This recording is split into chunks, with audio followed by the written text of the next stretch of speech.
Welcome to Follow the Calling podcast, the show that advocates for Christ through blogs, personal testimony, faith-based merchandise, and apparel. I'm your host, Shakira. Let's dive into the episode. Hi, FTC family. Thank you guys so much for tuning in to my channel. And for everyone who is new, welcome, welcome, welcome. My name is Shakira. I'm the owner and founder of Follow the Calling, which was created to encourage a relationship with Jesus Christ. And I'm so happy you guys tuned in today. I want to just share my actual prayer for my husband.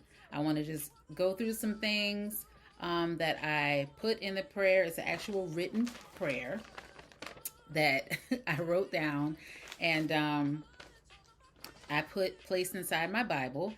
And yeah, my anniversary is actually on tomorrow. We will have been married, Jesus willing, 6 years and 7 years together. So I'm very excited about that. I think that in the times that we're in now, with so much that is going on, we have to celebrate things that are worth celebrating. So marriages that are continuing, I think it's a blessing. It's a beautiful thing. So and it took me a while of going through different things in my life to get to this point. So I just wanted to share what my actual prayer was before I actually met and married my husband.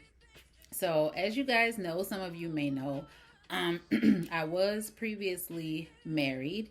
That marriage lasted only a year and it was over and done with. And if you'd like to know more details about that, because I don't want to take up too much time on this video about that, but I did write a blog, and it's called, I actually forgot exactly what I titled it as, but it is on my website, followthecalling.com.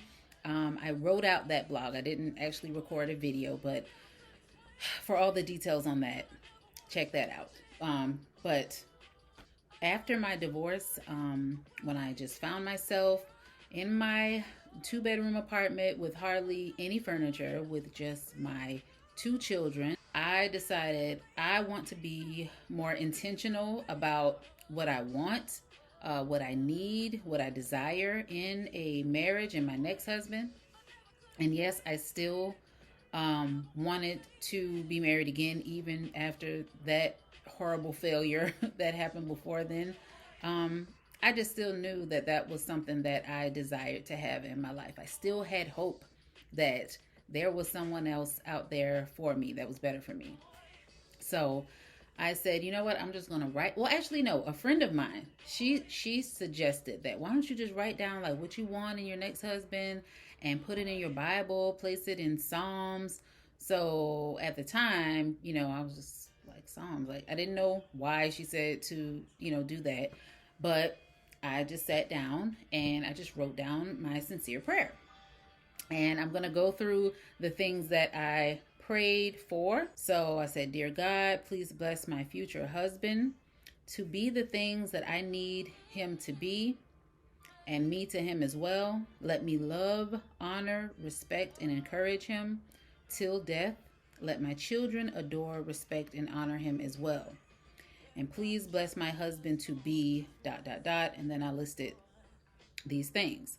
But first, I want to start off with, it is very important that when we are coming to God, especially when it comes to marriage, it's very important that we acknowledge ourself, because a relationship, a marriage takes 2 people.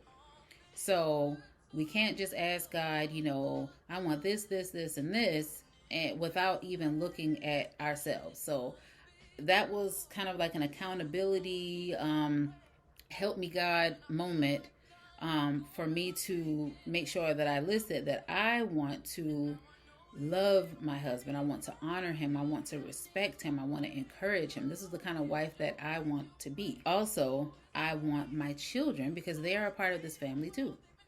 I want my children to adore him, to look up to him, to respect him and honor him as well, because I know those were some key things that will be very important in a household.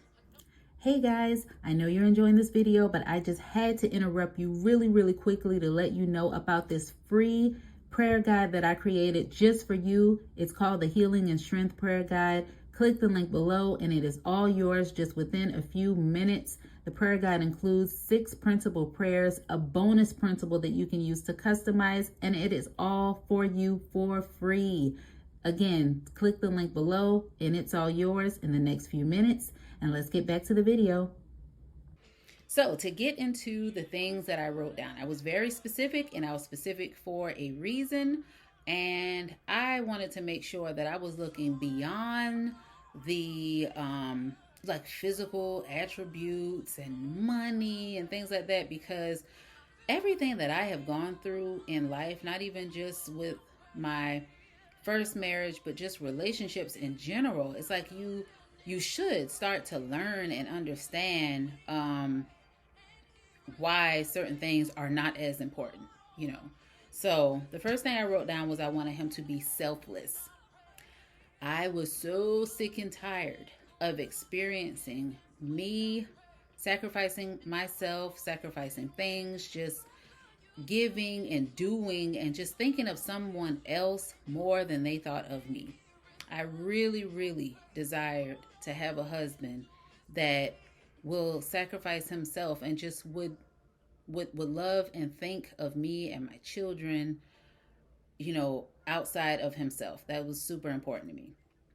Someone who was loyal. Loyalty is absolutely important to me in a marriage, in friendship, in family. That is very important to me. I need someone that I know will be true to me, not just in front of me. If I'm not around, he is not going to talk bad about me with, his family, or like, believe it or not, that happens. I just need some loyalty. And of course, loyalty, when it comes to cheating and things like that, you need to be loyal. Kind-hearted and family-oriented. Kind-hearted is very important. Just be kind. Just actually have compassion in your heart for someone, and especially your wife. Family-oriented. I was so over people who put their friends, their homeboys, hanging out over your family structure, because the design of a marriage, you have a husband and a wife, you have your household, your children, you're raising your kids, you're building together, you're living for God, you're serving God. And then when these kids grow up to go have their own families, then it's just you and your husband. So that is important, because that's like your structure. That is the foundation of life. So that was very important. God-fearing and serving. Again, I have not always been saved and living for God or trying to live holy. That wasn't always me. But as I got older, as I realized how much I needed him in my life and how I needed to live a certain way, you have to have someone who matches up with that. I can't be, wanting to pray and go to church and Bible study and just, actually want to not live in sin, and then the person that I'm with is just wilding, just doing whatever. That's what you call unequally yoked, and that just was not gonna work. So the next one was respectful of women. Being respectful of women is very important, because of course I was in a situation where there was verbal and physical abuse. So I need not to be with anyone else that is going to feel or treat me as if I am a man. There just needs to be a respect level of me being a woman, no matter what you are getting upset about. Respect women. Someone who's attractive. That is important. I know that you can fall for people for their personalities and stuff like that, but of course we have to be realistic. You have to have an attraction there. You can't be married to someone that's like just a friend, but then you are looking at all these other guys and you think they're so fine. Some people say that, you're not blind, so you can still think somebody else is good. Well, I think my husband looks good. So, he still gives me butterflies. I still love him. So with that being the case, like I don't get like excited by seeing someone else that may also be handsome. Um, Sexually fulfilling. That is important to put even for us Christian saved folk. That's important. And God knows how important that is to sustain a marriage. Like that has to be on point. So we don't even need to go into too much more detail about that. But I recognize that's an important thing. And I had to put that in my prayer as well. Goal oriented. I don't want to be the only one that is working on things I want to accomplish in life and build, with my family and myself. I need my husband to also be that. So, wrote that down. Good hygiene. Oh my gosh. So, that is definitely important. I know us ladies, we tend to kind of keep ourselves up more than men just in general. So to have someone who really cares about how they keep themselves up, just the whole hygiene category, that is very important. That keeps the attraction flowing. And that will help, in the bedroom as well. Because if you don't have good hygiene practices, then that will definitely kind of spill over into other things. A non-smoker. Ugh, I did not realize that that was something that really, really bothers me until I was with someone that did that, and it really bothered me. So that had to be a must that my new husband did not smoke. Um, Makes good money. So, we know money is not everything, but we just have to, I just wanted to be realistic.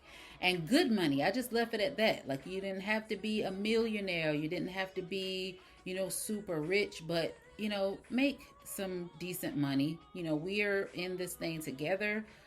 With our finances and just with life. And I'm not one of these ones that just lean on my husband to do everything, despite some people have different feelings about that. But that's not me. I like to make money as well and contribute to our family. But we both got to do that together. The next thing I wrote was loves my children. Super duper important to me. I don't need a man who just wants me and just all over me and just doesn't pay my kids any attention, because that will be just a fail. Like, I need you to love my kids just as much as you love me. I also wrote has 0, 1, or 2 children max. So yeah, I wrote that down. And my current husband actually has 2 children. I have 2 children. Oh, and then I also put does not want any more children. So we were both definitely on the same page. Well, are, about not having any more children. Sometimes the discussion comes up every now and then, just because, you just think about, well, what would it be like if we had our own child? And so it's been just a off and on thought as of right now. I did request someone who didn't want any more kids. So the next thing I put that they want to get married. I have dated guys who didn't even want to be in a serious relationship. So I'm getting older at this point, and when I wrote this, I'm like, look, I don't have time for games. That was basically a AKA, I don't have time for games. Do you actually want marriage?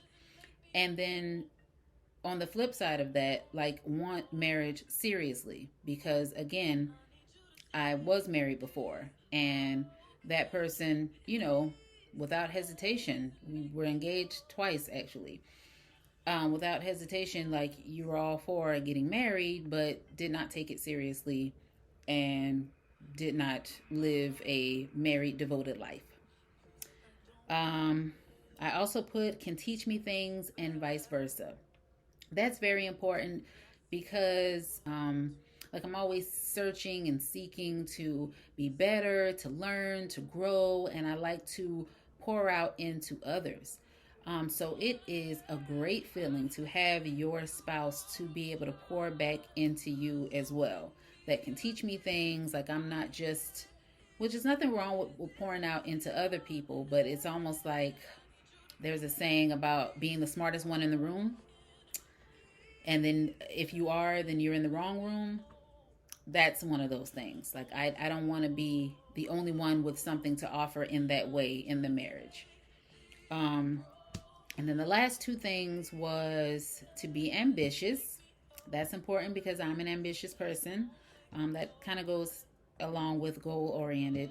And has a family I will love and get along with. Very important. I always thought that I'm marrying the guy. I'm not marrying your family. Like, we are the ones that have to sleep in our household and worry about our household. The other people don't matter, or they don't matter as much. But that is a huge deal. When you have holidays, you have birthdays, you have just your business that they may hear about and may have opinions about, or, it can get real sticky. And it did in my former life. And that's when I realized, you know what? Who wants to live like an uncomfortable marriage when it comes to the people outside of the home? Like, you want to be able to really marry the whole family. And don't get me wrong, it's not always going to be sweet like that where everybody just gets along and everybody just loves each other. Even your own family, you're going to bump heads sometimes. So that's to be expected. But for the most part, I just wanted it to just be a good blending of the extended families together. So that was my list.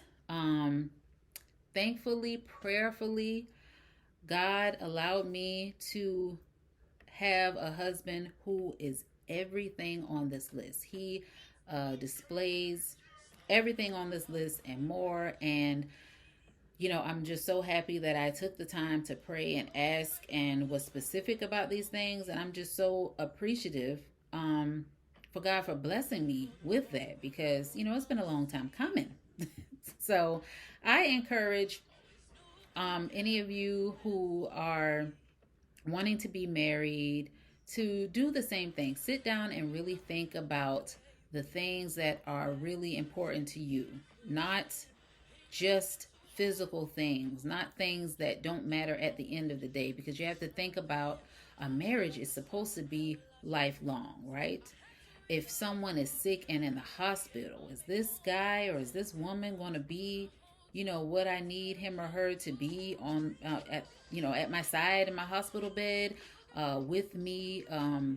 If or when I lose a loved one, if I lose a job, if I gain weight, if I lose weight, if I get sick, if I lose my job, like, you got to think about all of these things in life that happen, and your partner that's going to be with you by your side through all of this. Who is this person going to be, and are they going to be able to make the cut and be able to show up for you during the things that happen in life? It's so important.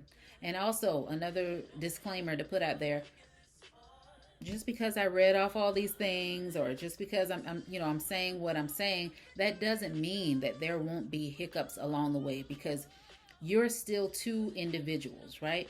My husband and I are still very different. So although he may be all of these things that I prayed for in my list, and those are the super important things that make me happy at the end of the day, but we have differences. Like, I'm talkative. I talk and talk and talk and talk. And I share my feelings. I'm always feeling some kind of way about something, and I always want to talk about my feelings, and he's not like that. He talks, but a lot of times he's kind of quiet. He's kind of internalizing things, thinking about things, and he's just more quiet. And sometimes, that will kind of bother me, because he will be internalizing something and just not ready to talk about it yet. And then I'm like, looking at him like, okay, you got an attitude, whatever. And yeah, so it's not going to always be happy rose petals and flower fields all the time. It's not. But you can get through anything with the right person and with God in your life. That is absolute first and foremost. With God in your life, if you both can humble yourselves, you can go to God when you need to go to God. You can go to Him when things are going good, when things are going bad. And most importantly, love each other through everything. So, as we celebrate our 6-year anniversary on tomorrow, Lord willing, I just want to encourage someone that you can actually pray for who you want in your life, who you need in your life. And if you find yourself not really knowing what you need because you may not have really done that I don't know, that search within yourself to see, what you need. You just know what you want. Pray to God for that. Ask him to reveal to you and just to show you what you actually need to become one with, because ultimately that's what you guys are doing. You're being married and you're becoming one. So that is it, guys. I just wanted to share that. I pray that it encourages someone in your journey to find happiness in marriage. And if you're already married, I hope it just encourages you to just keep going forward, keep loving one another. And, only the sky is the limit to where you guys can reach. So until next time, bye. Thank you so much for listening. If you heard something that brought you closer to Christ, be sure to share the episode with someone else. Visit followthecalling.com to become a part of the family and stay tuned for the next episode.